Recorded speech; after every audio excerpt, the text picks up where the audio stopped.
자, 이제 우리가 지난 시간에 이제 심장의 심장의 구조에 대해서 간략하게 이야기를 했어요. 그래서 artery, vein, arterial, artery, vein, 그 다음에 arterial, ventricle 등등을 정의를 한 바가 있어요. 자, 우리가 이제 심장의 구조는 그 정도로 하고 우리가 이제 바로 우리가 피지올로지로 한번 바로 좀 넘어가죠. 교과서 481페이지부터 오늘 시작을 하겠습니다. 자, 심장이 이제 뛰기 위해서는 우리가 지난 시간에 맨 처음에 얘기했자면 심장을 우리 몸 바깥으로 내보내면은 우리가 머리하고 연결된, 그죠? 뇌하고 연결된 신경 조직이 우리가 떨어져 나가도 심장은 자기 스스로 뛸 수 있다고 했어요. 그죠? 그래서 심장에는 이와 같이 자기 스스로 뛰게, 자기 스스로 전기 신호를 만들어내는 세포가 있어야 돼요. 그죠? 그러니까 이걸 우리가 무슨 세포라고 그랬죠? 우리가 오토 리드믹 셀이 있어야 되고, 오토 리드믹, 그죠? 셀. 요걸 내가 또 다른 말로 페이스 메이커라고 했어요. 페이스 메이커 셀이 이제 존재를 해야 되고, 그죠? 요게 반드시 하나 있어야 되겠죠. 자기 스스로 전기 신호를 만들어내는 세포가 있어야 되고, 그 다음에 근육, 그죠? 근육세포가 있어요. 심장세포. 왜냐하면 이제 혈액을 펌핑을 하려면은, 그죠? 수축과 이완이 되는 근육세포가 있어야 돼요. 이게 카디오 마이오사이트, 마이오카디악셀.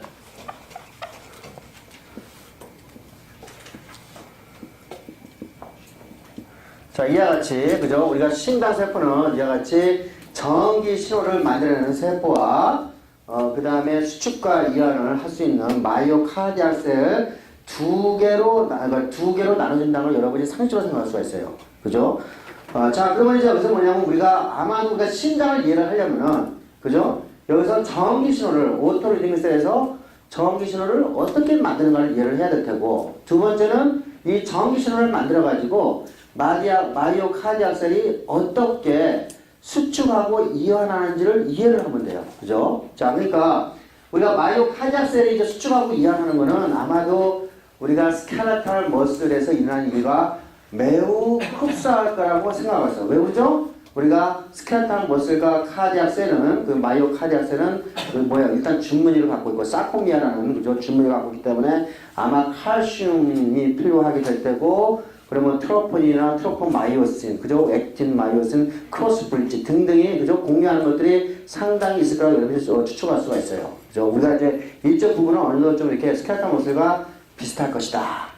반면에 오토리듬셀에 대해서는 우리가 어떻게 주기적으로 전기 신호를 만들어내는가는 우리가 전혀 지금 우리가 아는 바가 없어요. 사실 여러분이 이제 이 페이스메이커 셀을 또 어디서 볼 수가 있냐면은 어디 학생들 지금 핸드폰 좀 집어넣을래요? 핸드폰 다 집어넣고 자, 우리가 소장에서 그죠? 연동 운동을 할 때도 그죠? 규칙적으로 일어난단 말이에요. 사실 이와 같이 규칙적으로 일어나는 거는 그것도 뭐예요? 우리가 그러니까 뇌에서 명령이 뜨는 게 아니라 그죠? 자기 스스로 오토 리듬하게 페이스 메이커 셀을 갖고 있기 때문에 그랬듯이 그죠? 우리가 오토 리듬 셀이 이제 심장에서 이게 나오게 되는 거죠. 예. 자, 그러면은 그림 14-10을 보면은 여러분이 바로 그죠? 여기서 힌트를 얻을 수가 있어요. 자, 무슨 말이냐면은 자, 심장을 제가 이렇게 이제 그렸죠. 심장을 이렇게 그리면은 대개 전기 신호가 시작되는 장소는 여기 오른쪽이야, 왼쪽이야? 오른쪽이죠. 그죠? 제 거 보라고 그랬어요. 그죠? 오른쪽. 그러니까 이게 뭐죠? right 아트리움이 되죠. 그죠? 아트리움이 되는 거예요. right 아트리움에, 그죠? 요 부분에 오토리드믹 셀이 존재를 하고 있어요. 오토리드믹 셀이. 이 부분에 약간 동굴같이 생겼다고 하죠. 이거를 사이노라는 요거 동굴이라는 뜻이에요. 동굴. 그러니까 사인룰이라는 뜻인데, 요게 이거 동굴이라는 뜻이에요. 동굴. 그죠? 이게 구멍이라는 뜻이야, 구멍. 그죠? 구멍. 자, 사이노 아트리얼. 그죠? 아트리얼 노드라는 게 있는데, 요 부분이 이제 이와 같이 라이트 아트리움에 요 부분이 오토 리드믹 셀이에요. 요 부분이. 이 오토 리드믹 셀로부터 시작을 해가지고, 그죠? 여기서 전기 신호를 만들어서 이 전기 신호를 마이오카디악셀에다가 전달을 하겠죠. 그죠? 마이오카디악셀은 이제 예를 들면은 요런 식으로, 그죠? 요런 식으로 이제 쭉쭉 이제 뻗어나가겠죠. 이렇게. 자, 그러니까 이제 제가 이야기했지만은 자, 스켈레탈 머슬의 경우에는 자, 세포 하나에 핵이 굉장히 많이 있다고 했어요. 그죠? 근데 카디악 머슬은 세포 하나에 핵이 하나밖에 없어요. 그죠? 하나밖에 없으니까 각각의 인디비주얼 셀들이, 그죠? 그죠? 동시에 수축과 이완이 돼야 될 거 아니에요. 그 다음에 각각의 세포들은 서로 타이트하게 서로 연결이 돼야 되겠죠. 이게 왜냐하면은 심장 같은 경우에, 그죠? 심장 같은 경우에 겨도 동시에 수축되고 이완되는데 이게 떨어져 나가면 어떻게 되겠어요? 세포가 안 되죠. 그러니까 이와 같이 심장근 세포 하나, 또 다른 세포 하나가 있으면은 서로 손가락을 끼듯이 이렇게 맞물린다고 그랬죠. 그죠? 그래서 이 부분을 손가락 끼듯이 세포와 세포가 손가락 끼듯이 맞물리는 지역을 제가 뭐라고 그랬죠? 이렇게 있으면은 네, 이런 식으로 보이는데 요거를 제가 인터컬레이티드 디스크라고 표현을 했어요. 그죠? 디스크. 인터컬레이티드 디스크를 통해서 자, 요쪽에 요 이제 타이트하게 요 세포들을 연결시켜야 되니까 요건 단추와 같이 그죠? 요 세포를 연결시키는 데스모즘에 의해서 데스모즘이 단추와 같이 생겼죠? 그죠? 그 세포 두 장을 그죠? 단추로 꼭꼭 박듯이 그죠? 데스모즘을 통해서 세포와 세포 사이를 타이트하게 그죠? 연결시켜주고 그죠? 연결시켜주고 이 세포와 세포 사이는 또한 뭐죠? 이렇게 구멍이 뚫려 있어야 돼요. 그죠? 구멍이 뚫려 있어야 되는데 이 구멍을 제가 뭐라고 그랬죠?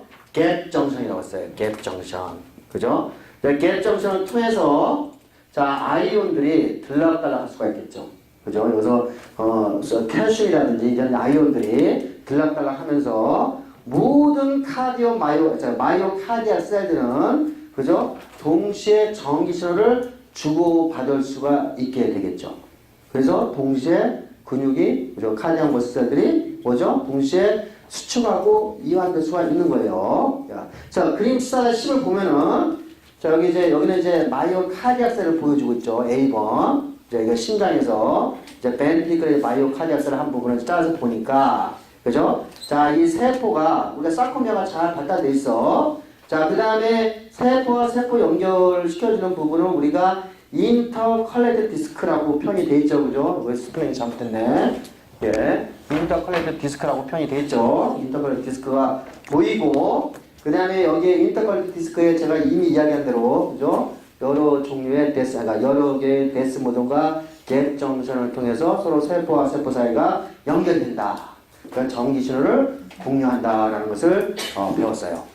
자, 우리가 스켈레탈 머슬하고 한번 비교를 해보는 거야. 그래서 스켈레탈 머슬은 멀티 뉴클리어고, 이거는 모노 뉴클리어고, 그 다음에 얘네들이 개개인 세포가 우리가 떨어지지 않게 해서 이와 같이 데스모전과 갭 정션을 가지고 있는 우리가 인터컬레이티드 디스크를 가져야 되고, 그죠? 그 다음에 또 이제 어떤 차이가 있겠나? 아, 여기에서 우리가 스켈레탈 머슬하고 카디악 머슬에서 우리가 액션 포텐셜을 만드는 방법이 조금 달라요. 이거는 이따 다시 한번 이야기를 하겠어요. 우리가 카디악 머슬 셀에서는 이 액션 포텐셜을 만들 때 칼슘 채널이 필요하다면 이따가 다시 배우겠고요. 그다음에 여러 가지 차이가 있어요. 뭐 T튜블이 더 안쪽 깊숙이 들어가 있다. 카디악 머슬 셀에서는. 그다음에 또 그런 거는 여러분이 굳이 제가 그걸 안 물어볼게요. T튜블이 어떻게 생겼고 마이토콘드리아가 더 많고 적고 그런 것도 내가 안 물어볼게요. 근데 이제 여기서 중요한 건 뭐냐면은 또 칼슘의 소스가 또 달라요. 그죠? 자, 우리가 스무드 머슬에서 칼슘의 소스가 두 군데였죠. 어디였죠? 사콜레마, 그죠? 사코플라즘 레티큘럼하고 또 다른 데는 세포 바깥이었어요. 그죠? 역시 카디악 머슬 셀도 자, 컨트랙션 하기 위해서 칼슘이 필요한데 그것도 칼슘의 소스가 두 군데예요. 하나는 사코플라즈믹 레티큘럼. 대부분의 90%가 여기서 와요. 자, 하지만 사코플라즈믹 레티큘럼에서 칼슘을 꺼내기 위해서는 세포 바깥쪽에 칼슘이 먼저 안으로 들어가야 돼요. 그래서 세포 밖에 칼슘이 필요해요. 그리고 그림을 보면서 직접 가봅시다. 그림 14-11이에요. 그죠?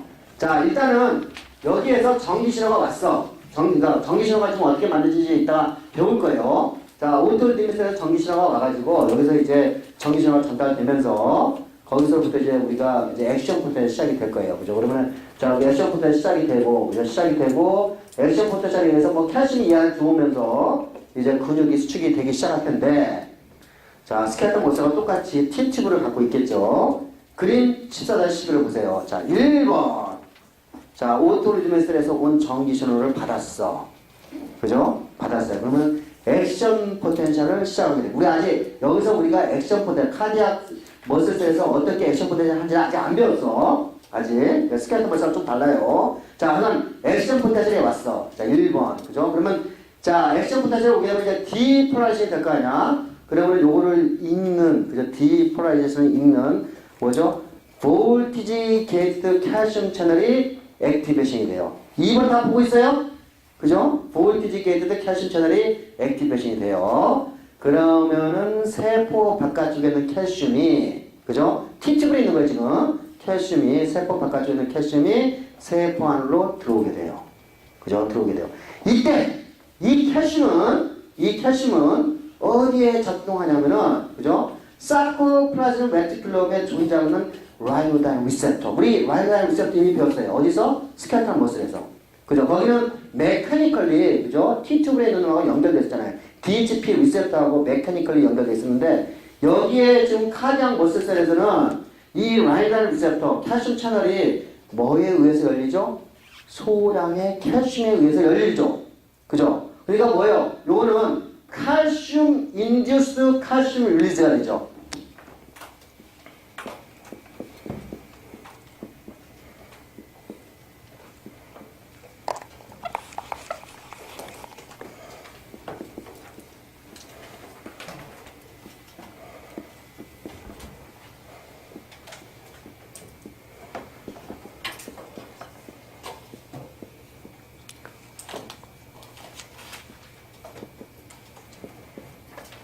그죠? 그러니까 자, 사코파질 레티큘럼에는, 그죠? 사코파질 레티큘럼에는 라이노다인 리셉터가, 그죠? 칼슘이 조금, 여기도 일종의 칼슘 디펜던트, 그죠? 칼슘 칼슘 채널인데, 그죠? 이거 그러니까 라이건드 칼슘 채널이 되겠네. 왜냐면 칼슘에 의해서 열리는 칼슘이 라이건드 게이트 칼슘 채널이 될 거예요, 그죠? 그러니까 자, 이와 같이 이 라이노다인 리셉터는 소량의 칼슘과 반응을 해가지고, 그죠? 열리게 되는 거예요. 그러면 이제 이때서 사코플라즘 레티큘럼의 칼슘이 물밀듯이, 그죠? 세포 안으로 들어오게 돼요. 그러면 이 칼슘은, 자, 우리가 액틴과 마이오신 필라멘트에 뭐하고 결합하죠? 트로포닌하고 결합하죠? 그리고 트로포닌이 결합하게 되면 트로포마이오신을 위로 끌어올리죠? 그러면 크로스 브릿지가 형성이 되면서 어떻게 되죠? 우리가 근육이 수축되기 시작해요. 자, 이거는 이제 우리가 쉽게 따라와요. 그죠? 우리가 배웠기 때문에. 자, 그림이 아주 명량이 잘 설명이 되어 있어요. 자, 그러면 머슬 릴렉세이션을 요번에 어떻게 돼야지? 칼슘을 제거하면 되죠. 칼슘을 제거. 우리가 칼슘을 제거, 우리가 스무드 머슬에서 칼슘을 제거하는 세 가지 방법을 배웠어요. 하나는 뭐지? 사코플라즈마 레티큘럼에 있는 칼슘 ATPase. 기억나죠? 그죠? 사코플라즈마 레티큘럼. 그 다음에 사콜레마에 있는 칼슘 ATPase. 기억나죠? 자, 마지막 하나가 뭐였지? 소듐 칼슘 익스체인저. 기억나죠? 자, 그러니까 이제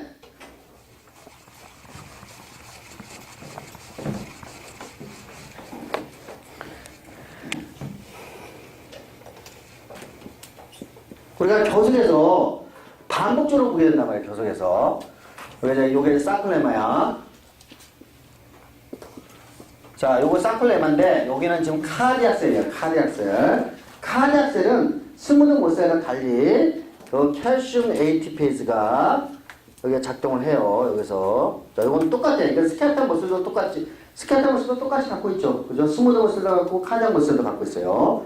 그래서 칼슘이 안에 들어가.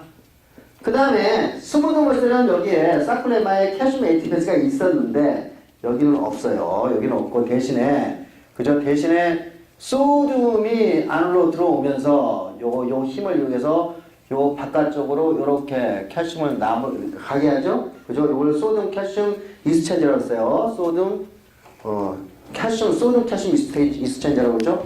NCX 맞아요. 그죠? 소듐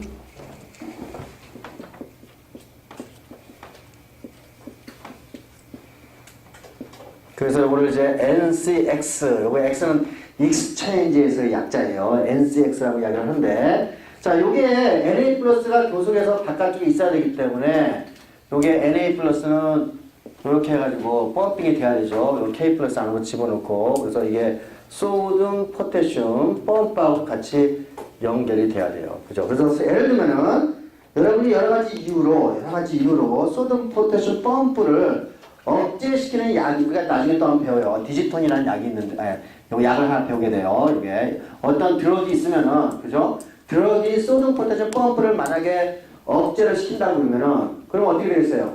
그러면 소듐 그래도 형성이 안 되죠. 그럼 칼슘이 바깥으로 못 나가지. 칼슘이 안에 더 많이 남아있죠. 그러면은 신장근이 더 수축이 잘 되는 상황이 되죠. 그죠? 그래서 심장병 환자에다가 이 소듐 포타슘 펌프를 억제시키는 약제를 스침으로 인해 가지고 이 심장이 더 수축을 잘하도록 해주는 역할을 한다는 걸 나중에 한번 이제 또 배우게 돼요. 요거를 그때 가서 이 약에 대해서 한번 설명을 해드리겠습니다. 그러니까 이와 같이 그죠? 우리가 심장근의 이완이 두 개의 그죠? 칼슘 ATPase하고 NCX를 통해서 그죠? 칼슘이 양이 줄어들고 그것으로 인해서 칼슘의 릴렉세이션이 일어난다. 이제 그걸 이제 배웠어요. 자, 다시 그림 14-11에 가면은 자, 우리가 이 카디악 머슬셀에서 마이오카디악 셀 같은 말이죠. 마이오카디악셀에서 액션 포텐셜이 어떻게 일어나는가를 배울 탐이에요. 1번이 어떻게 일어나는지. 자, 우리가 스켈레탈 머슬 다시 한번 생각해 봅시다. 스켈레탈 머슬은 우리가 아세틸콜린, 그죠? 아세틸콜린 리셉터가 작동하고 그래서 소듐 채널이 열리고 그래서 정상적으로 소듐 포타슘 채널에 의해 가지고 액션 포텐셜이 만들어졌어요. 그죠? 기억나죠? 자, 신장근은 달라요. 여기서 중요한 거는 우리가 리폴라리제이션이 일어났다. 아까 스켈레탈 머슬에서 그러니까 우리가 디폴라리제이션 때는 소듐 채널이 작동하고 그러니까 리폴라리제이션 때는 우리가 포타슘 채널이 작동했어요. 그죠? 근데 심장에서 가장 중요한 채널이 뭐냐면 칼슘 채널이에요. 우리가 리폴라리제이션이 일어날 때 여기서 칼슘 채널이 필요하다는 거예요. 자, 이것도 직접 그림 14-13을 보면서 봅시다. 심장근에서 액션 포텐셜이 일어나는 방법을 지금 보고 있는 거야.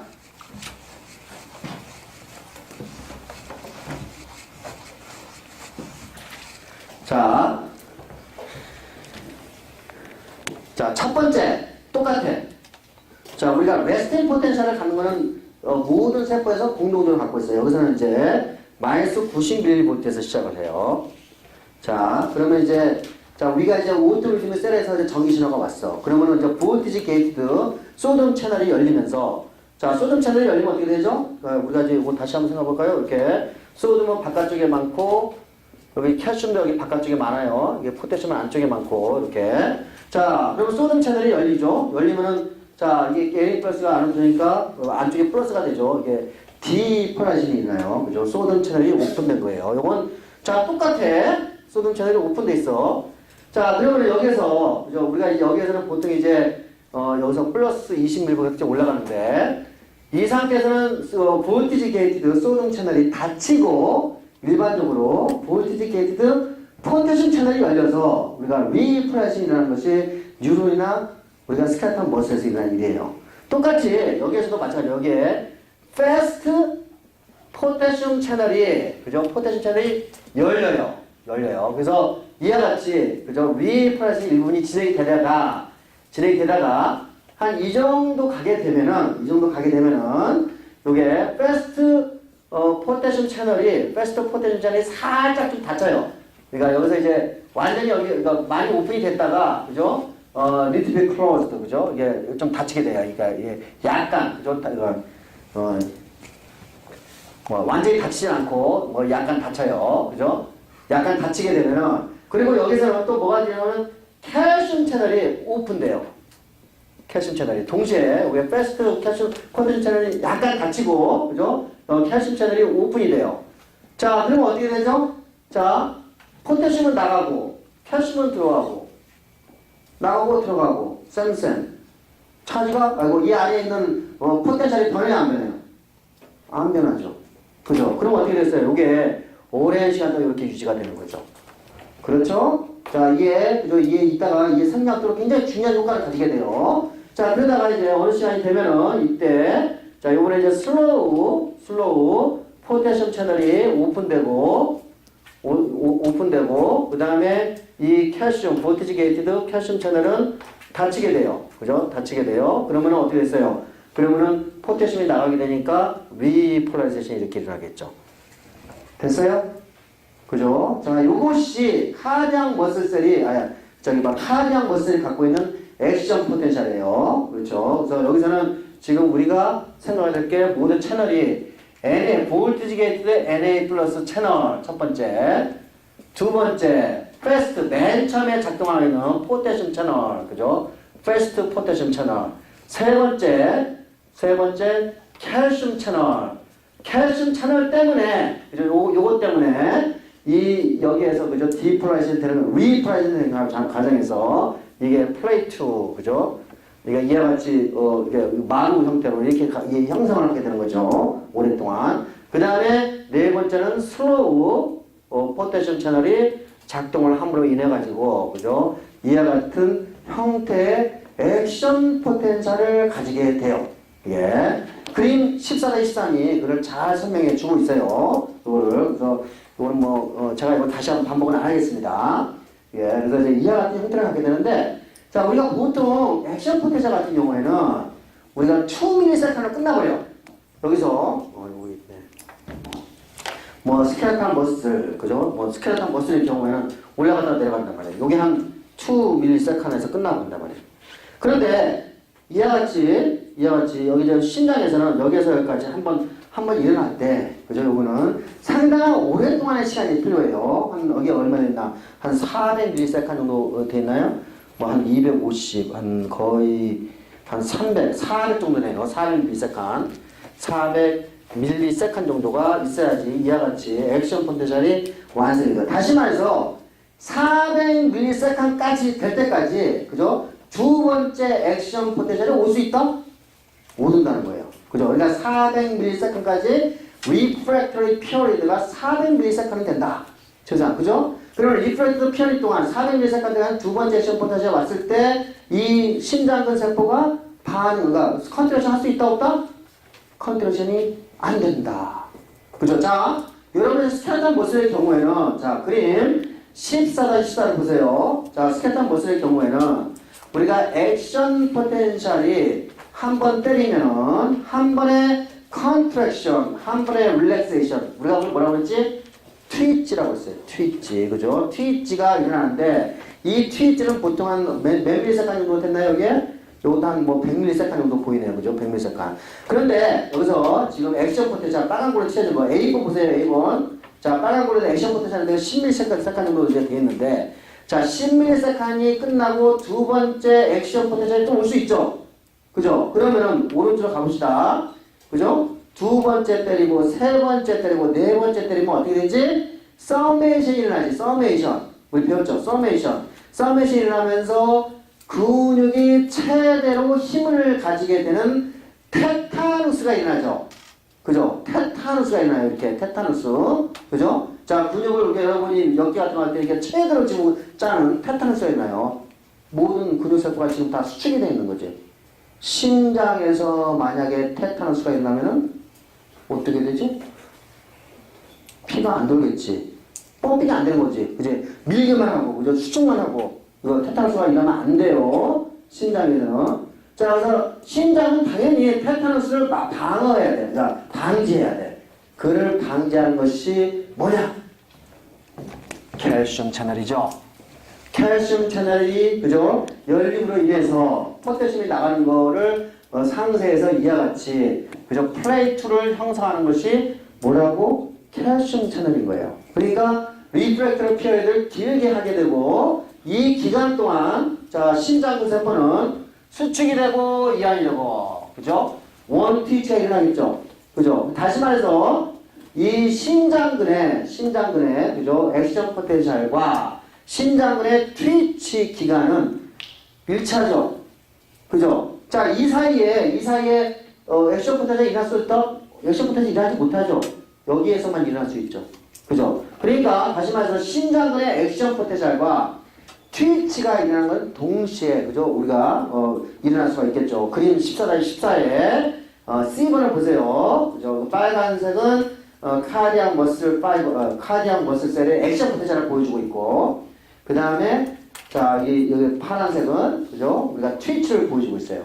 거의 비슷하게 그죠? 시간이 리프렉터 피어리드하고 거의 비슷하죠. 자 D번을 보세요. 그죠? 리프렉터 피어리드가 250ms이네. 250ms일 때 두 번째 자극이 주니까 이때 자 어나더 트위치가 형성이 되죠. 테타누스가 일어날 수 있어요, 없어요?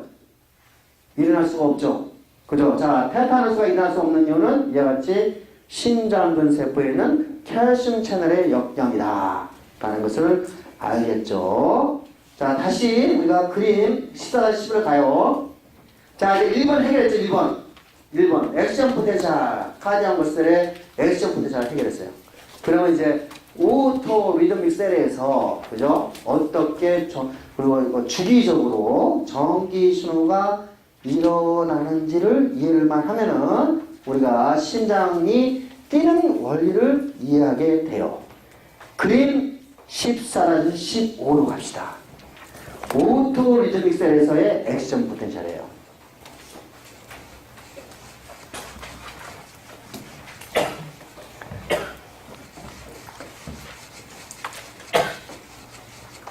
자, 여러분이 그죠? 좀 정리를 좀 할게요. 자, 제가 심장근 세포는 이와 같이 오토 리드믹 셀과 마이오카디악 셀로 구성이 되어 있다. 그죠? 마이오카디악 셀로 요 두 가지 포인트를 헷갈리면 안 돼요. 그죠? 오토 리드믹 셀에서는 액션 포텐셜과 마이오카디악 셀에서 액션 포텐셜이 다르게 일어나는 거예요. 예. 자, 요거서는 스켈레탈 머슬과 비슷하게 컨트랙션 릴렉세이션을 필요한 놈이고, 여기는 우리가 주기적인 그죠? 전기 신호를 만드는 것이 오토 리드믹 셀이라는 거예요. 그죠? 그래서 요거 헷갈리면 안 돼요. 오토 리드믹 셀에서 일어나는 전기 신호와 마이오카디악 셀에서 일어나는 전기 신호를 구별을 잘 해놓기 바래요. 자, 요거는 맨 처음에 또 그려봅시다. 이렇게 맨 처음에 레스팅 포텐셜을 갖게 되는데, 요거는 이제 마이너스 60mV에서 시작이 한다네요. 그런데 희한하게 이 마이너스 60mV가 딱 달하게 되면은 이 심장근 세포에는, 심장근이 아니고 오토 리드믹 셀에는 어떤 채널이 존재를 하게 되냐면은 IF 채널이라는 게 존재를 해요. IF 채널. 요거는 소듐과 그죠? 포타슘을 둘 다 투과시킬 수가 있는데 요 Na 플러스의 투과가 더 잘 돼요. 우리 이미 한번 배운 적 있어요. 뭐에서? 아세틸콜린 리셉터에서 그런 적 배웠죠.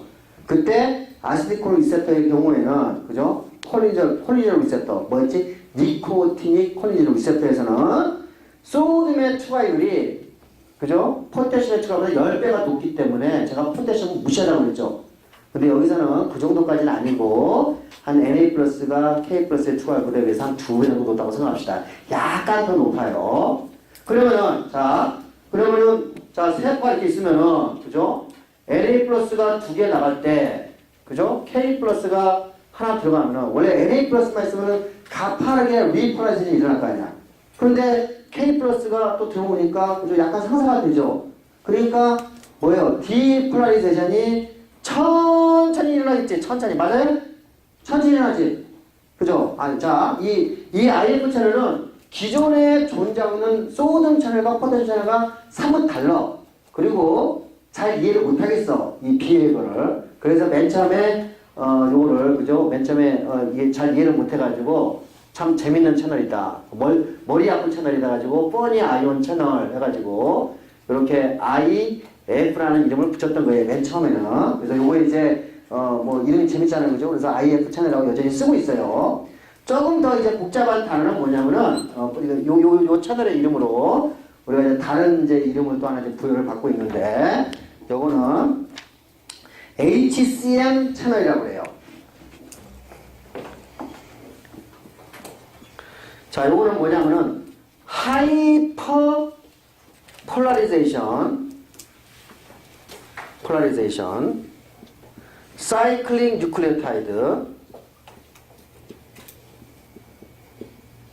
그래서 게이티드, 그죠? 채널, 소등 채널이라는 뜻이야. 그러니까 무슨 말이야? 그러니까 하이퍼 플라이즈에 대해서 해서 열리고, 그죠? 하이퍼 플라이즈, 뉴클레타이드, 게이티드 채널, 게이티드 채널이네. 게이티드 채널. 그래서 이거를 HCN 이렇게 가지고 이렇게 써요. 자, 이거는 이게 무슨 말이냐면은, 그죠? 요거는, 자, 하이퍼 플라이즈에 된 상태에서, 그죠? 우리가 마이너스 61보다 되면 열리고, 그 다음에 사이클릭 뉴클레오타이드에서 열린다는 거야. 그러니까 사이클릭 AMP에서, 이따가 배우겠지만, 사이클릭 AMP에서 더 잘 열리거나, 뭐 덜 열리거나, 하여간 어쨌든, 그죠? 더 잘 열리거나, 이제 그렇게 되는 채널을 우리가 HCN 채널이다라고 이야기를 해요. 같은 말이야. IF 채널과, 그죠? HCN 채널은 같은 말로 쓰고 있는데, 자, 그래서 여기서는 중요한 포인트는 뭐냐면 이와 같이 소듐의 추가율이 포테슘의 추가율보다 약간 더 높다. 그렇기 때문에 이 디폴라리제이션이 극적하게 진행이 한다고 상당히 완만하게 진행이 된다.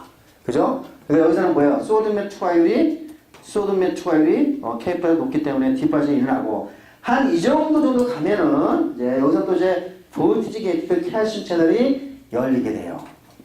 칼슘 채널이 볼티지 게이트 칼슘 채널이 그죠? 열리게 되는데 자 칼슘이 세포 바깥쪽에 많잖아. 그죠? 많으니까 안으로 들어오겠죠. 이 채널이 열리면은. 그죠? 맨 처음에 여기가 뭐예요? 요거는 이제 IF 채널은 이 정도 전에서는 닫혀버리고, IF 채널은 한 이 정도 되면은 요거는 이제 클로즈가 되고, 대신에 한 이 정도 선에서 말하는 거예요. 칼슘 채널이 오픈이 되면서, 그죠? 요거는 이제 뭐 극격에 많이 열린 건 아니고 일부분이 살짝 열리는 거야. 그러면 이제 이 소듐하고 포테슘 대신에 칼슘이 오면서 천천히 계속 올라가는 거예요. 첫 번째는 이와 같이 IF 채널에 걸리고, 두 번째는 슬로우, 그러니까 우리가 칼슘, 그러니까 퍼미어빌리티가 이렇게 높지 않은 칼슘 채널의 열림으로 인해 가지고 이렇게 천천히 올라가요. 자, 그러다가 이게 지금 한 마이너스 40ml 되나? 이게 몇 ml냐? 마이너스 40 맞네. 자, 마이너스 40mV가 되면은 이때 볼티지 게이트 칼슘 채널이 열려요. 요거는 이제 급격하게 열리는 거야. 요거는 아까 천천히 열리는 놈이고, 볼티지 게이트 칼슘 채널이 열리는 거예요. 그러면은 이때 이것에 의해서 또 뭐예요? 칼슘이 들어가니까 디플라싱이 되겠죠? 디플라싱이 일어나요. 그럼 여기 이제 한 어디까지 올라가지? 한 20까지 올라가네요. 그죠? 플러스 20mV까지 올라가요. 그죠? 그러면 이제, 자, 이해했죠? 이렇게 디플라싱이 일어난 거죠. 여기서 중요한 건 뭐냐면 여태까지 우리가 뉴런이나 스켈레톤 머슬에서 디플라싱이 일어날 때는 소듐 채널에 의해서 일어났는데, 그죠? 이 마이오카디아, 오토리듬 셀에서는 뭐에 의해서? 칼슘 채널에 의해서, 그죠? 우리가 디폴라리제이션이 일어나게 되는 거예요.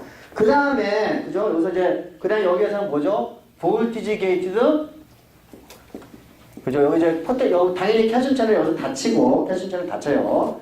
칼슘 채널은, 그죠? 클로즈다 되고, 볼티지 게이티드, 포테슘, 이건 똑같아. 포테슘 채널이, 자, 우리가, 열리게 되면 이제 포테슘이, 그죠? 다시 이제 바깥으로 나가는 거지. 포테슘은. K에서 나가니까, 자, 이와 같이 이렇게 내려가게 되는 거죠.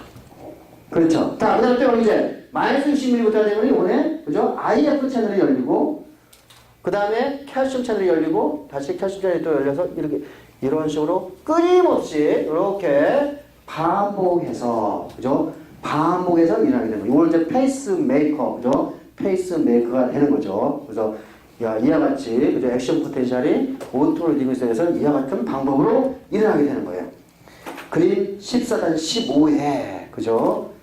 15회. 요거 졸지 말고, 왜냐면 요거 내가 시험 문제 항상 내는 거예요. 그죠? 여기 이 대목에서, 그죠? 우리가 이 액션 포텐셜 여러분이 제대로 이해하고 있는가는, 그죠? 요거를 이해하고 있으면은 다 쉽게 풀린다고 생각하기 때문에 제가 항상 강조하는 쪽이에요. 그래서 14-15에 잘 설명해 주고 있어요.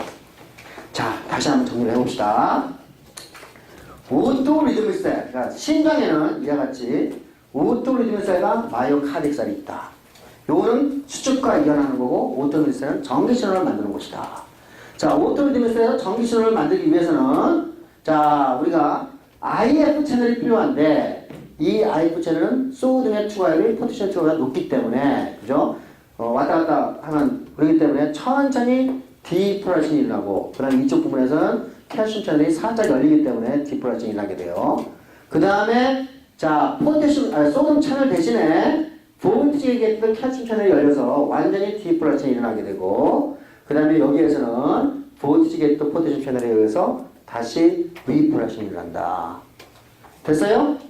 그죠? 잘 따라왔어요. 그죠? 여기까지.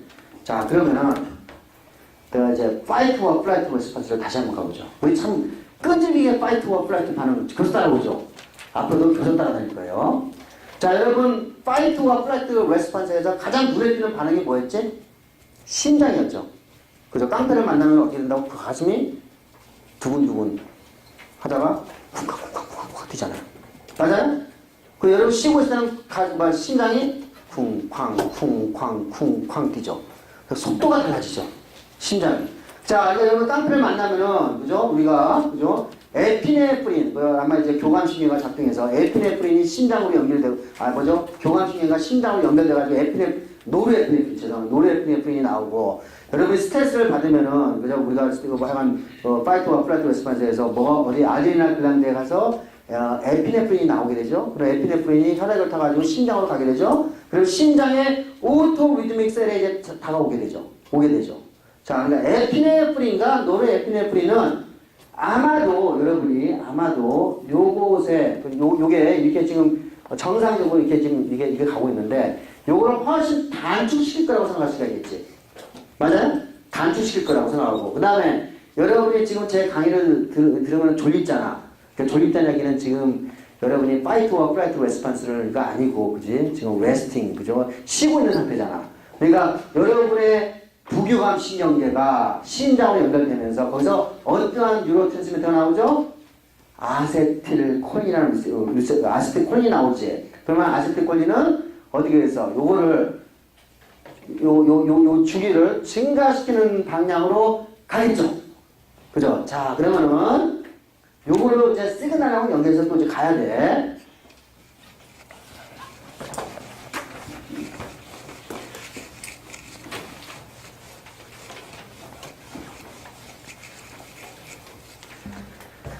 자, 우리가 fight or flight response 다시 한번 정리를 해봅시다.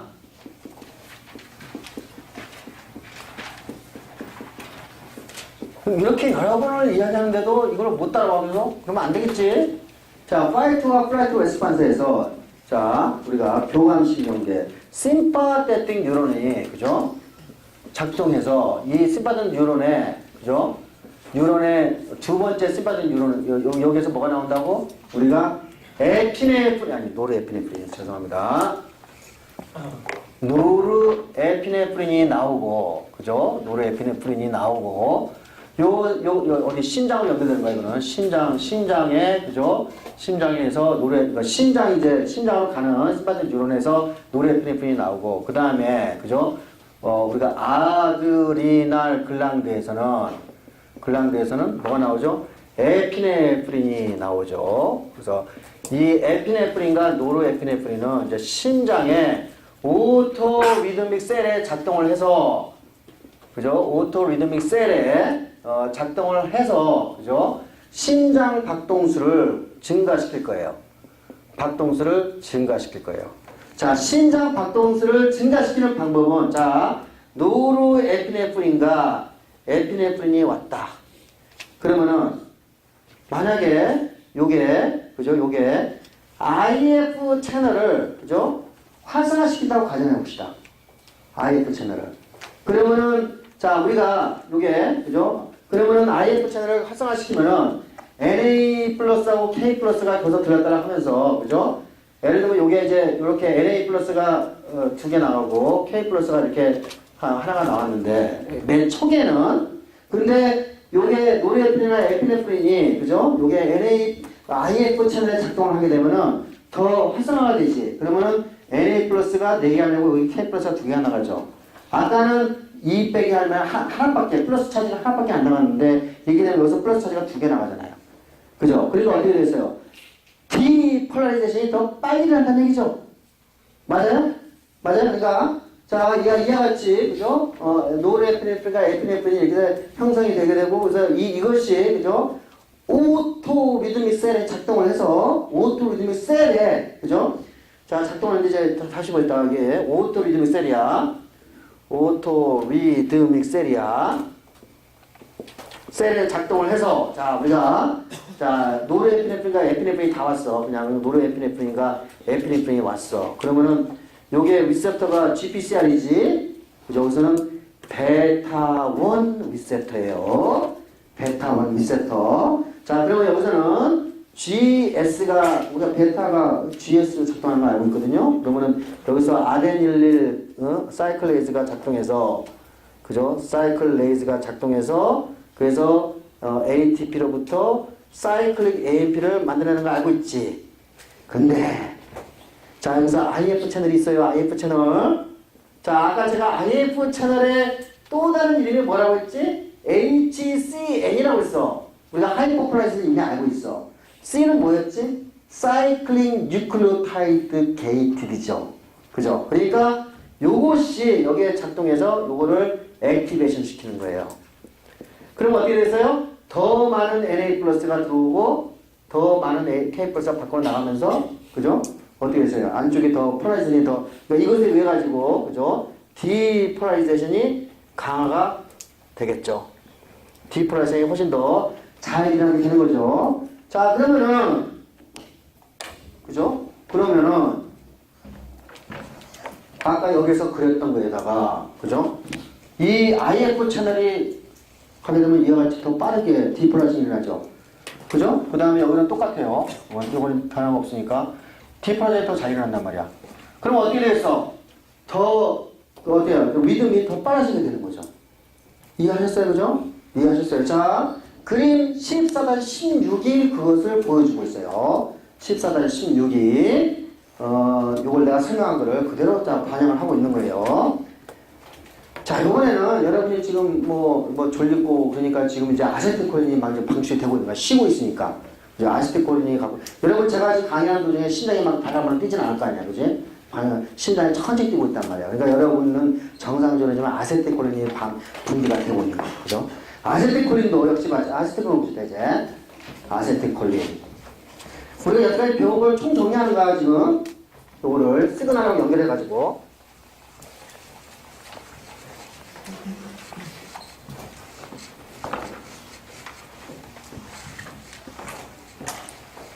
자, 쉬고 있을 때, 그죠? 그러면 쉬고 있어. 긴장을 안 하고 있죠. 쉬고 있으면은. 자, 우리가 페라심파틱 뉴런이 작동을 하네. 그러면 여기 이제, 우리가 포스트 갱글린 뉴런에서 뭐가 나오지? 아세틸콜린이 나오죠. 그러면 이제 이 아세틸콜린은 어디에 작동한다고? 인 오토 리드믹 셀에 작동을 하게 되는데, 그죠? 또 봅시다. 그죠? 오토 리드믹 셀에서 또 작동을 해. 오토 리드믹 셀. 셀에 작동을 하게 되는데, 자, 아세틸콜린이 왔어. 자, 우리가 이 아세틸콜린 리셉터는 두 가지 타입이 있다고 했어요. 그죠? 하나는 차널로 작동하는 거고, 하나는 뭐로 작동한다고 했죠? 우리가 GPCR로 작동한다고 했어요. 그죠? 그럼 아세틸콜린 리셉터가 여기서는 GPCR이야. GPCR. 그죠? 우리가 이걸 무스카리닉 리셉터라고 기억나죠? 무스카리닉 리셉터예요. 이 무스카리닉, 그죠? 콜리너직 리셉터라고 이야기를 해요. 그러면 여기에서는 G 프로틴이 GI야. GI야. 그러면 여기서 어떻게 되지? 그러면 아데니네이트 사이클레이즈를 억제시켜가지고 사이클릭 AMP의 농도가 떨어지게 되는 거죠.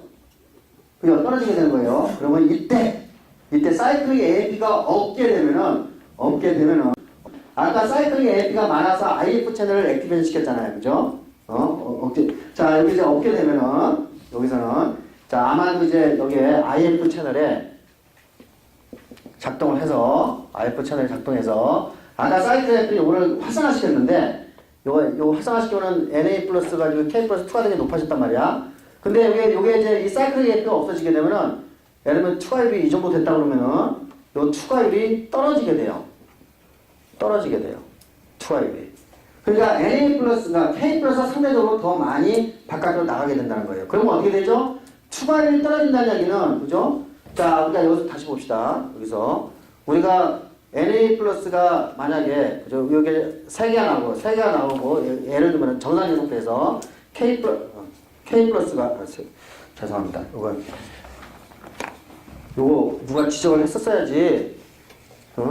요게 Na 플러스하고 방향이 바뀌었잖아. 알고 있었어? 그래, 그지, 알고 있었어. 알고 있었구나. 자, 우리가, 그죠? 자, Na 플러스가 이렇게 만약에 이제 정상인 상태에서, 그죠? 우리가 3개가 들어오고 K 플러스가 바깥으로 나가면은, 차지가 2개가 차이가 있었잖아요. 그죠? 근데 지금 여기 사이클링 AP가 없어. 그러면은 K 플러스 2까지 높아져. 그럼 어떻게 되죠? 이와 같이 어떻게 돼요? 요게 플러스 1로 변하게 되죠. 그럼 어떻게 되겠어? 그러면은 천천히 일어나게 되는 거지. 일단 첫 번째. 천천히 가게 되는 거죠. 맞아요? 천천히 가게 되고, 두 번째, 얘네들은 칼슘 채널을 또 액티베이션 시키네? 볼티지 게이트도 칼슘 채널을, 요게 없으면은, 요게 이제 액티베이션이 된다는 얘기예요. 그죠? 그럼 칼슘 채널이 액티베이션이 되면은 칼슘이 또 안으로 들어가잖아. 아까 여기, 이거 2채널이겠네. 2채널. 그치? 2채널. 그러니까 칼슘 채널이 다 액티베이션 되면 어떻게 했어요? 칼슘이 안으로 들어가니까 또 안쪽에 플러스가 많아지지. 더 느려지죠? 맞아요? 더 느려지죠? 됐어요? 자, 그러니까 이거 두 가지 포인트야. 그죠? 자, 우리가 IF 채널에, 이런 사이클링 AP가 없는 경우에는 IF 채널에서 포테슘의 퍼미어블리티를 증가시키는 거야. 그죠? 퍼미어블리티를 증가시키고, 그 다음에 칼슘 채널을, 그죠? 활성화 더 시켜요. 그럼 어떻게 돼서? 칼슘이 안으로 플러스가 더 들어오니까 천천히, 디프라이드 천천히 나게 되는 거예요. 그죠? 나머지는 똑같아요. 나머지는. 자, 이와 같이, 그죠? 그림, B번, 14-16에 B번이 그것을 설명해 주고 있죠. 뭔가 잘못됐다. 칼슘 채널이 막혀야 된다. 그지? 뭐가 잘못됐어. 이건 지적을 해야지. 다시 보자. 자, 칼슘이 막아져야지. 그지? 칼슘이 막아줘야 되는데 액티베이션 아니야? 맞아. 칼슘이 인액티베이션 돼야 돼. 칼슘이 인액티베이션이 되면은 칼슘이 안으로 못 들어오게 되면은 그치. 칼슘이 인액티베이션 돼야지. 칼슘이 안으로 못 들어가야지 이게 안쪽에 플러스가 덜 되는 거 아니에요. 그죠? 그러니까 디플라이션이 천천히 나게 되는 거죠. 그래서 이거는 이와 같이 인히비션이 되는 거고, 그렇죠? 여기서는 칼슘의 포테슘의 퍼미어블리티가 증가시키는 거죠. 증가함으로써 요게 이제 두 가지 포인트에 의해서 이와 같이 이게 이제 레스팅 포텐셜이, 그죠? 우리가 이 간격이 넓어지게 되는 것을 알 수가 있어요. 자, 요것도 우리가 이제 요 두 가지를, 그죠? 요거는 우리가 여기까지 파이트와 플라트 레스판전에서 아주 우리가 오랫동안 계속 봐왔던 거를 총 집합하는 거기 때문에 제가 요것도 시험 문제를 내는 걸 무진장 좋아해요. 예, 그래서 요 두 가지 포인트 여러분이 반드시 잘 이해를 하고 계시고, 잘 이해를 해 줘야 되겠어요. 예. 자, 그래서 이와 같이 이제 우리가 오토리드믹 셀에서 우리가 멤브레인 포텐셜이, 그죠? 일어나는 것을 우리가 살펴봤어요. 자, 그러면은 아까 제가 이제 이 오토리드믹 셀은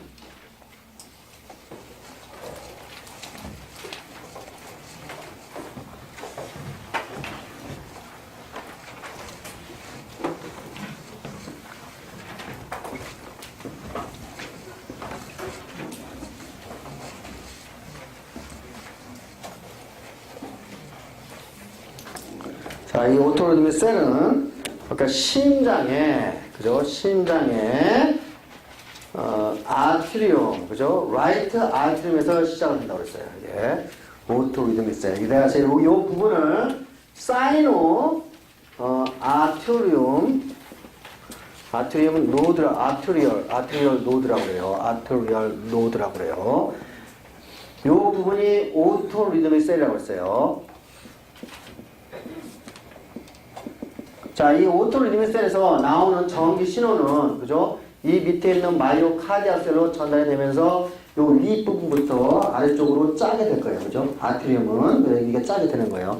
그런데 자, 여러분이 여기서 이제 이 전기 신호가, 그죠? 여기 이제 아트리움이 있고 이게 벤트리클이 있는데 이 아트리움과 벤트리클 사이에는, 그죠? 막이 있어가지고 전기를 전달시키지 못해요. 벽이 있어서 전기를 전달시키지 못하게 하는 벽이 있음으로써 벤트리클 쪽에는 전기가 전달이 안 돼요. 대신에 이쪽에 요거는 이제 우리가 이거는 어떤 노드라고 하냐면은 아트리얼 벤트리큘라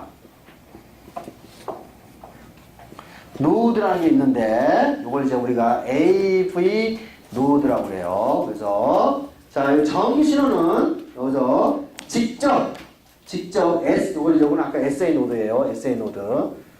자, 전기 신호는 직접 여기에 SA 노드에서 AV 노드로 직접 전달이 되고 요거는 또한 요렇게 가지를 쳐가지고 요런 식으로 전달을 하게 돼요.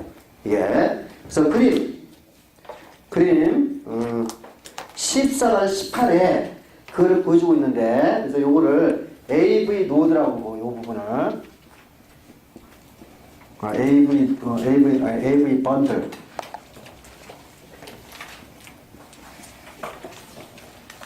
그 다음에 요거 이제 양쪽으로 두 개 갈라지게 되죠. 요거를 이제 우리가 번들 브랜치스, 그죠? 번들 브랜치스라고 그러고, 그 다음에 요 부분을 우리가 퍼킨지 셀이라고 그래요. 퍼킨지 셀.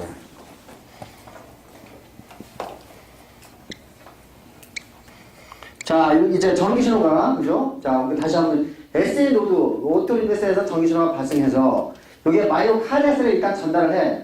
그죠? 아트리움에서 마이오카디아 셀 컨텐츠를 하지만은 우리가 그보다 훨씬 더 빠르게 이 AV 노드로 전달이 되고, 이 AV 노드는 AV 번들 브랜치를 통해서 퍼킨지 셀로 전기 신호가 가게 돼요. 그러면서 여기에서부터 이제 뭐가 되죠? 마이오카디아 셀에서 이걸 전기를 받아가지고 이제 마이오카디아 셀이 수축하기 시작하죠. 자, 그럼 마이오카디아 셀, 이 벤트리클에 있는 마이오카디아 셀의 수축하는 방향은 아래에서 위로 짜게 되는 거죠. 위에서 아래로 짜는 게 아니라, 만약에 여기에 전기신호가 똑같이 위에서 아래로 짜게 되면 구멍은 어디 있죠? 위에 있죠, 지금요. 출구는. 그럼 어떻게 되겠어요? 이게 피가 밖으로 나가요, 못 나가요? 못 나가죠. 그죠? 그러니까 여러분이 예를 들면은 치약 뚜껑 닫아놓고, 그죠? 아무리 쥐어 짜봤자 치약이 나가야 안 나가요? 못 나가잖아요. 그죠? 뚜껑을 열어야지만이 나가잖아요? 그러니까 그러니까 뭐예요? 이게, 그죠? 그러니까 이와 같이 위에, 그죠? 축구가 있기 때문에 아래에서, 그죠? 위쪽으로 이렇게 짜 나가야지만이 이쪽으로 피가 나가게 되는 현상은 이와 같이 AV 번들 브랜치스 앤 퍼킨지 셀을 통해서 전기 신호가 가게 되고, 그래서 아래쪽에 있는 마이오카디아 셀에서 전기 신호를 받아가지고 수축이 여기에서 시작이 되기 때문에, 그죠? 우리가 저쪽으로 이제 그 피가 심장으로 나가게 되는 거죠. 심장 밖으로 나가게 되는 거죠. 그래서 그림 한번 이제 그림 14-17을 다시 한번 가봅시다. 자, 여기 이제 다시 한번 모든 걸 이제 정리를 하게 되는 건데, 자, 여러분이 오토 리드믹 셀, 이거 보라색으로 칠해진, 그죠? 오토 리드믹 셀에서 전기 신호가 가고 있어요. 이때 여러분이 액션 포텐셜의 파동을 기억을 하고 있어요, 그죠? 여기서는 칼슘 채널과 포테슘 채널이 작동했다는 걸 기억하시죠? 그죠? 오른쪽에 그리프 보니까 그래. 그 다음에 마이오카디아 셀에서, 저기가 오토 리드믹 셀에서 나오는 전기 신호를 받아서 마이오카디아 셀에서 그 전기 신호를 받죠. 그죠? 그 다음에 받아가지고 여기 전기신호 오른쪽에 액션 포텐셜 패턴 지금 보이고 있죠. 그죠? 소디움 채널이 매칭을 작동하고 포테슘 채널과 칼슘 채널이 작동해서, 그죠? 이와 같이 마이오카디아 셀에, 그죠? 액션 포텐셜이 결정되는 것을 보여주고 있어요. 여러분은 내가 계속 눈이 이야기하지만 헷갈리면 안 돼요. 자, 헷갈리면 안 돼요. 자, 그러니까 액션 포텐셜을 만들 때, 그죠? 만들 때 우리가 또 강조해요. 오토 리드믹 셀이 있고, 그죠? 오토 리드믹 셀에서 만드는 액션 포텐셜과 마이오카디악 셀에서 만드는 액션 포텐셜이 서로 다르다는 것을 머릿속에 반드시 집어넣으라는 얘기예요. 요 그림이 그걸 잘 정리를 해주고 있죠. 다시 한번 이제 그림 14-8로 갑시다. 근데 흥미로운 거는 자, 사실은 여기가 지금 오토리듬 셀 이제 그 가장 중요한 오토리듬 셀인데 여기도 AV 노드도 우리가 만약에 이 SA 노드하고 이 관계가 끊어지게 되면은 AV 노드도 오토리듬 셀로 작동할 수가 있고 퍼킨지 셀도 오토리듬 셀로 작동할 수가 있어요. 작동이 돼요. 자기 스스로 전기신호를 만들 수 있는 능력을 가지고 있다는 얘기죠. 자, 그래서 이 SA 노드 같은 경우에는 대개 한 70번 정도, 그죠? 70번 정도, 1분에 70번 정도 전기 신호를 만들어낼 수가 있어요. 70번 정도. 그 다음에 AV 노드 같은 경우는 한 35번 정도 전기 신호를 만들어낼 수가 있고, 퍼킨지 셀 같은 경우에는, 퍼킨지 셀은 잊어버리자. 근데, 예를 들면, 우리가 여기는 35번 자기가 스스로 신호를 만들 수 있고, 그러면 70번을 만들 수 있어요. 그러면은, 이 두 개가 연결이 되면은, 요것에 의해서 지배를 당할 수밖에 없죠. 더 빠르게 가는 놈을 따라갈 수밖에 없죠. 이거 연결이 되면은, 우리가 똑같이 70번, 1분에 70번씩 비팅이 가능한 거죠. 그죠? 근데 만약에 어떤 여러 가지 이유로, 요것이 끊어졌어. 그러면은, 아트리움은 분당 70번을 펌핑을 하죠. 벤트리클은 분당 몇 번 하죠? 35번을 하지. 그러면 심장이 제대로 작동을 하겠어요? 못하겠어요? 작동이 안 되죠. 그죠? 작동이 안 되죠. 우리가 이거를 컴플리트 핫 블럭이라고 해요. 이와 같은 현상을.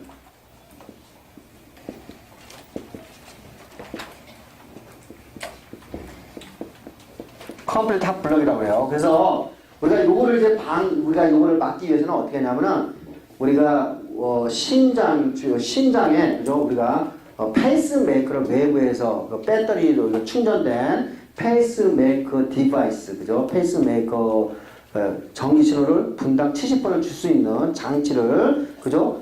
심어가지고 이거를 전기 장치를 주면 여기도 같이 따라가겠죠, 그죠? 그래서 우리가 외부에다가 우리가 수술을 통해서 외부에다가 배터리로 된 장치를 우리가 수술을 해가지고 집어넣음으로 인해 가지고 이 컴퓨터 핫 블럭을 치유할 수 있게 돼요.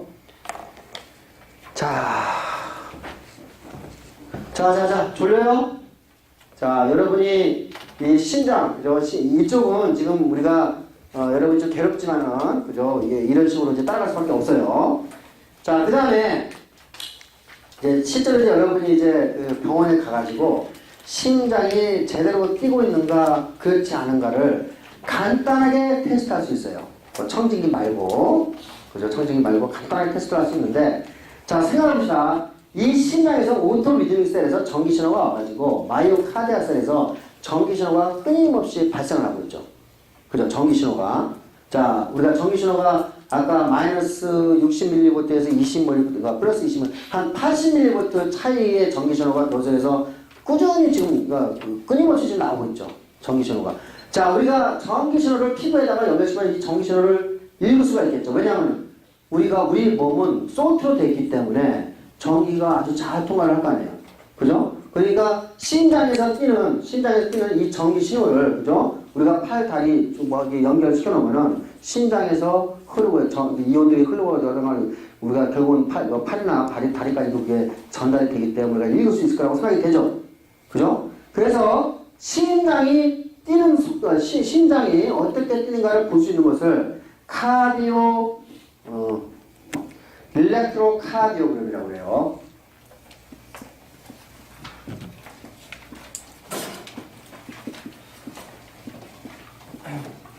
자, 이거는 이제 ECM이라고 하는데, 심장이 가지고 있는 전기 신호를, 그죠?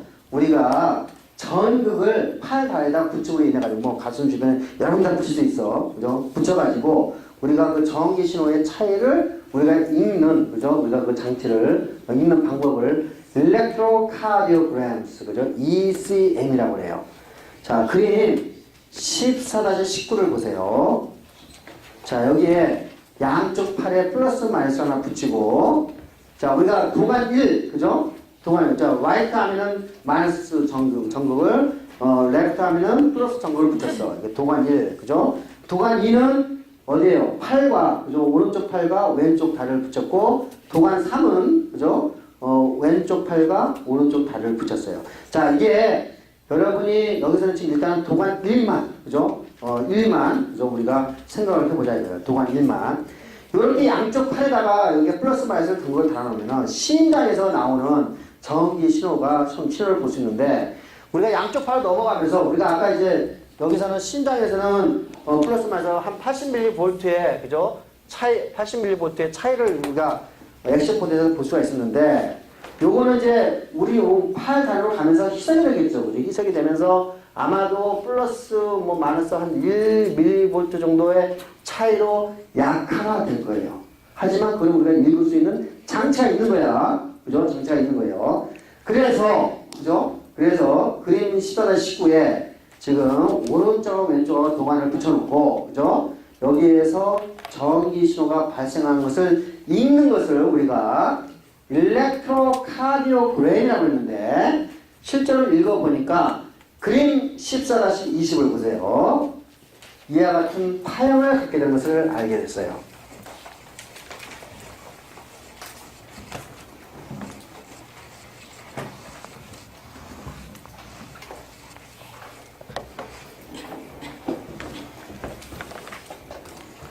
자, 이게 시간이야. 시간에 따라가지고, 요거는 이제 볼트야, 밀리볼트. 근데 이게 뭐 한 0, 뭐 마이너스 1, 뭐 플러스 1 정도.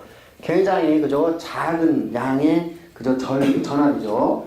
그래서 여기 보면은 시간에 따라가지고, 이렇게 한번 파형이 한번 일어났다가, 갔다가, 죽었다가, 다시 이렇게 갔다가, 요런 파형을 여러분이 보게 돼요. 이게 끊임없이 반복이 되는 거야. 또 한번, 이렇게 갔다가, 이렇게 갔다가, 건강한 사람은 요 파형이 교석에서 반복이 되겠죠.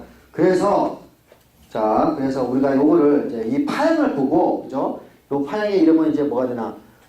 PQ, P파, 그죠? P, Q, R, S, T 이렇게 이제 이야기를 하는데, 요거는 이제 P파라고 그러고, 요거는 QR, P 웨이브, 이쪽을 P 웨이브라고 요거를, 그 다음에 요거는 QRS 컴플렉스라고 이야기를 하고요. 그 다음에 요거는 이제 T 웨이브라고 이야기를 해요. 실제로 여러분이 병원에 가가지고, 그죠? 도관 1번을, 그죠? 1번에 대한 레코드를 보면은 요 레코드가 이렇게 있는 걸 여러분이 보게 돼요. 이게. 그래서 이제, 요 이제 레코드를 예를 들면은, 요 이제 P파는 아큐리움이, 그죠? 요거는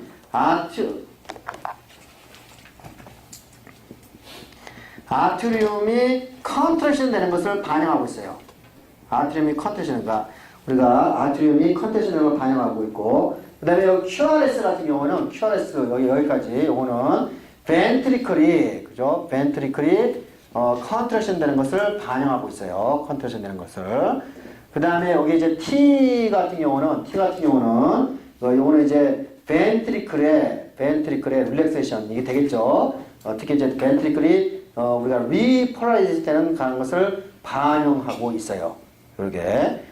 자, 그래서 우리가 이와 같이 도선 1에서 이 파형을 보고 이제 심장에 이상이 있는지 없는지를 볼 수가 있어요. 자, 예를 들면은 자, 만약에 운동선수에다가, 그죠? 요거를 달게 하면은 요 주기가, 예를 들면은 여기 P에서 이 어나더 P까지 이게 시간이 있죠, 그죠? 우리가 이런 심장 박동 수락하면 되겠어요, 분당, 그죠? 이게 분당 몇 번 뛰는지 알겠죠, 그죠? 자, 이 주기적으로 이게 분당 70번이 보통 사람한테 70번이 되는데, 운동선수 같은 경우는 뭐 60번, 50번. 왜냐면 이제 운동을 많이 하는 사람들은 심장 박동수가 늦대요, 늦으니까, 그죠? 그래서 이와 같이, 그죠? 또 뭐 예를 들면 뭐 어떤 사람 같은 경우는 뭐 굉장히 빨리, 어린애 같은 경우는 이제 굉장히 심장 박동수가 이제 빠르겠죠, 예. 그래서 이와 같이, 그죠? 우리가 이 ECM을 보고 여러 가지 이제 그걸 이제 우리가 심장에 대한 이상을 진단할 수 있는데, 그래서 아까 심장이 빨리 뛰는 것을 태키라는 걸 빠르다는 뜻이에요.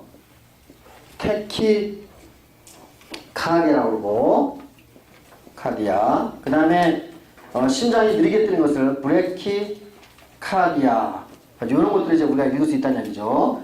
자, 병적으로 어떤 사람 같은 경우는 이렇게 빨리 뛰고 늦게 뛰고 그럴 가능성이 있겠죠. 자, 그 다음에 예를 들면 아까 SA 노드하고 AV 노드가 그죠?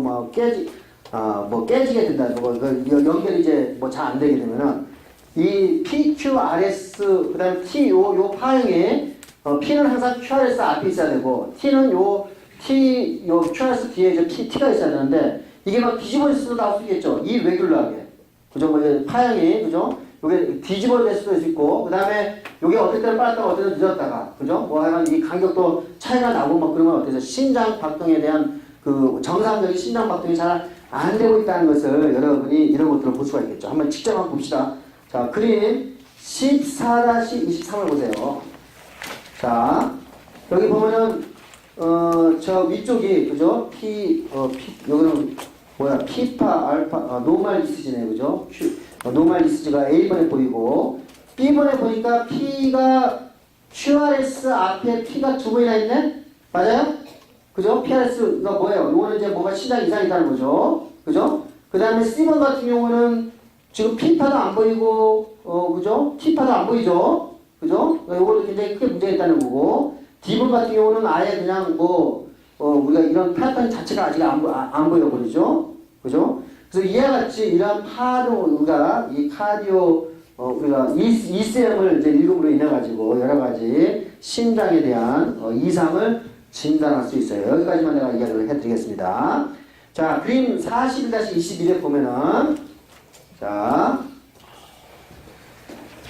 우리가 이제, 아트리움이 수축되기 시작하는 것을 우리가, 보라색은 지금 이제 디폴라이징이 일어나는 걸 보여주고 있네요. 보라색은. 그러니까 디폴라이징이 일어나면은 여기서 이제 근육이 수축이 되기 시작한다는 얘기겠죠. 그러면 근육이 수축하는 시점을, 자, 우리가 아트리움이 위에서 지금 수축되기 시작하니까 오른쪽에 P파가 시작이 되는 걸 보이고 있어요. 그죠? 그죠? 그래서 두 번째, 그러니까 시계 방향에 3시 방향을 보면은 3시 방향에서 어때요? 지금 심장, 아트리움이 수축이 거의 다 되니까 이때 P파가 완성이 되고, 그죠? P파가 오른쪽으로 좀 가고 있죠? 우리가 이걸 이제 이 부분, 빨간색으로 칠해있는 부분을 아트리어가 컨트랙션 되는 것을 보여주고 있어요. 그렇죠?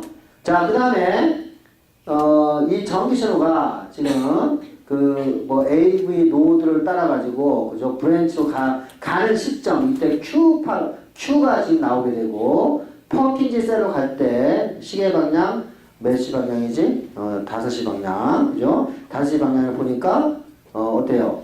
P파가, 퍼킨지 셀로 갔을 때 R이 나오게 되고, 6시 방향으로 가게 되니까, 지금 이제 벤트리클이, 그죠? 수축되게 되는 시점을 보여주고 있어요. 벤트리클이. 이때, QRS가 다 완성이 되고, 그래서 벤트리클, 7시 방향, 벤트리클이 완전히 수축이 될 때, 이때 이제 벤트리클이 완전히 다 수축되는 걸 보여주고 있죠. 그 다음에, 9시 방향에, T 웨이브가 형성될 때, 이때 이제 심장이 릴렉세이션이 되는 것을 여러분이 보고 있어요. 그래서 이와 같이, 그죠?